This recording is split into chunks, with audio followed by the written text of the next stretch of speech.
Hi friends, ఈరోజు వంకాయలు పచ్చిమిరకాయలు టమాటాలు వేసి కర్రీ చేస్తున్నాను. చూడండి వీడియో.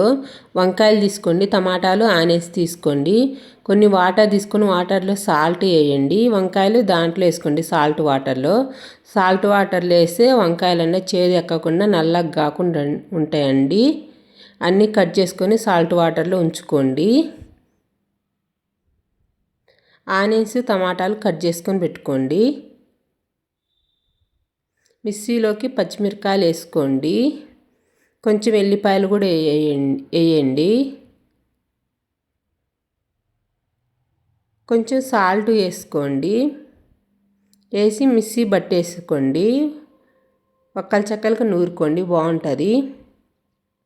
కళాయి పెట్టేసి కళాయిలో ఆయిల్ వేసేసి ఆయిల్ ఎక్కినాక ఆనియన్స్ వేసుకోండి, కొంచెం పసుపు వేసుకోండి, కొన్ని తాలింపు గింజలు వేయండి,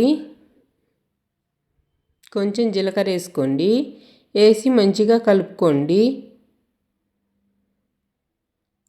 ఆనియన్స్ రెడ్గా అయినాక వంకాయలు సాల్ట్ వాటర్లోంచి తీసేసి తాలింపులోకి వేసుకోండి. మొత్తం వంకాయలు మొత్తం దాంట్లో వేసుకొని కలుపుకోండి. మంచిగా కలిపి కొద్దిసేపు మగ్గనియండి. మూత పెట్టేసి మగ్గనియండి కొద్దిసేపు.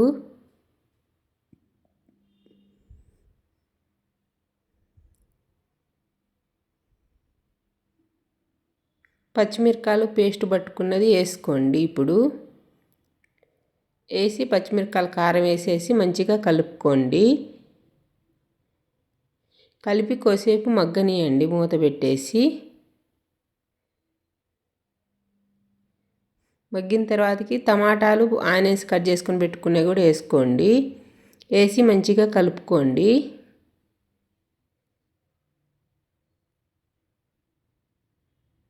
కొంచెం కరివేపాకు వేసుకోండి. కరివేపాకు వేసి మంచిగా కలుపుకోండి. కొంచెం అల్లం వెల్లుల్లి పేస్ట్ వేయండి, బాగుంటుందండి, ఒకసారి ట్రై చేయండి.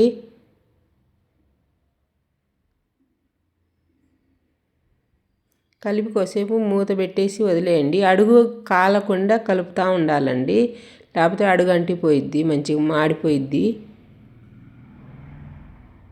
కొంచెం సాల్ట్ వేసుకోండి, మనం దాంట్లో పచ్చిమిరకాయలు వేసినాం కాబట్టి చూసి ఒకసారి వేసుకోండి సాల్ట్ అన్నది.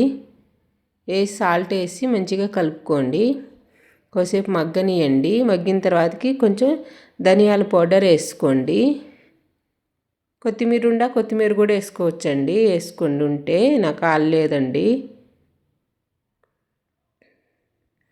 కలిపి కొద్దిసేపు మగ్గనియండి. గ్యాస్ బంద్ చేసుకోండి. ఈ టైంలో చపాతీలోకైనా బాగుంటుందండి, రైస్లోకైనా బాగుంటుంది వంకాయ టమాటా పచ్చిమిరకాయల కర్రీ. వీడియో చూడండి.